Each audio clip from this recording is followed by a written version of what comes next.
À l'époque de la nidification, ce bel oiseau mène une vie assez discrète, en partie cachée par la végétation. Les couples paraissent très unis, même en hiver, et il se peut que ce soit pour la vie. Ils se cantonnent parfois dès le mois de février, en général en mars ou en avril. On sait peu de choses sur le territoire, qui semble se restreindre aux environs immédiats du nid, et que le mâle ne marque ni par sa présence, ni par son chant. C'est le mâle qui choisit l'emplacement du nid. La confection de ce dernier incombe à la femelle, que son partenaire accompagne fidèlement pendant ses allées et venues. Le travail est achevé en 3 à 6 jours. C'est une plateforme concave établie avec de fines ramilles sèches et assez longues, sur laquelle est fixée une coupe formée de radicelles. L'intérieur est souvent garni de crins ou de poils. Son aspect lâche fait illusion sur sa solidité surprenante. Le nid du bouvreuil est situé d'habitude entre 1 et 2 mètres de hauteur, rarement au-dessus de 4 mètres. Le site favori est dans un jeune sapin touffu, sur les branches horizontales près du tronc, mais on le trouve aussi dans les buissons épineux, les genévriers, les ifs, les petits hêtres, les charmilles ou dans le lierre. Volontiers sur une lisière, dans un sous-bois ou un taillis, quand ce n'est pas dans les jardins et les haies. Ici, à Quintin, c'est dans un laurier sauce qu'il a construit son nid.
La première ponte a lieu dès fin avril et surtout en mai, et la deuxième ponte dès mi-juin et en juillet. Les 4 ou 5 œufs sont couvés par la femelle. Le mâle a été signalé parfois sur les œufs, ce qui semble exceptionnel. La couveuse est très assidue, tantôt nourrie à proximité du nid par son conjoint, par dégorgement du jabot, tantôt allant se ravitailler et boire elle-même pendant une courte absence, toutes les 2 heures environ. Le mâle l'accompagne toujours, mais se tient éloigné entre-temps. L'incubation, commencée avant que la couvée soit complète, dure 13 ou 14 jours.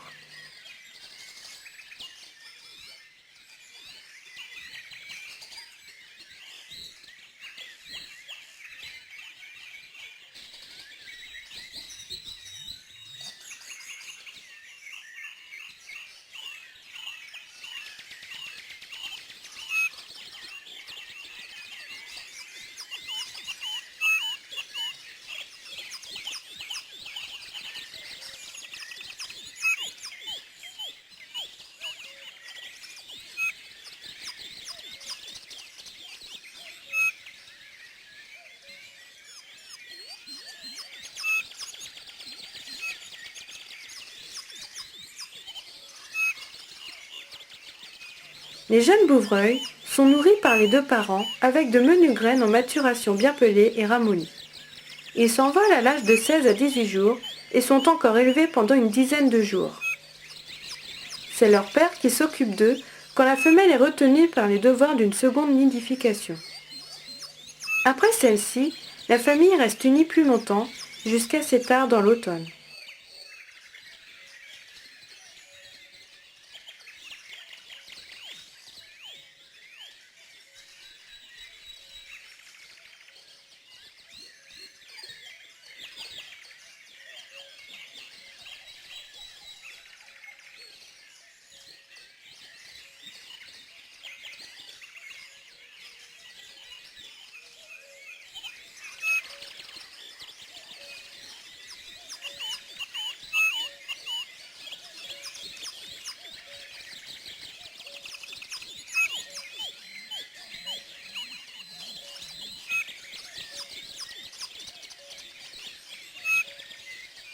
Entre septembre et avril, le comportement de l'espèce paraît déterminé par les ressources alimentaires.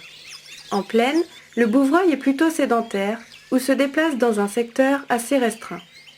C'est le cas dans une grande partie de la France. Les oiseaux des montagnes se livrent à une transhumance irrégulière. Tantôt ils restent tout l'hiver sur les hauteurs et ne descendent pas en plaine. Tantôt ils quittent leur forêt et se répandent dès fin septembre dans les régions basses, où ils errent jusqu'au début de mars. Ces mouvements sont indépendants de la rigueur de l'hiver et sont probablement dus à une carence périodique de la fructification des conifères et autres essences nourricières. Les bouvreuils du Nord semblent soumis à des conditions analogues, mais comme une transhumance verticale ne leur est pas possible, leurs déplacements ont le caractère de migration vers le sud-ouest, en direction de l'Europe centrale, où ils passent et hivernent en nombre variable, souvent reconnus à leur grande taille. À dire vrai, la réalité est beaucoup plus confuse, car les données précises fournies par les oiseaux baguets sont rares. Le bouvreuil pivoine décline depuis des temps récents. Cela est dû à la destruction de son habitat avec la réduction des lisières de forêt et des haies. Les zones de nidification et de nourrissage disparaissent. L'usage des herbicides a également un impact important sur l'espèce.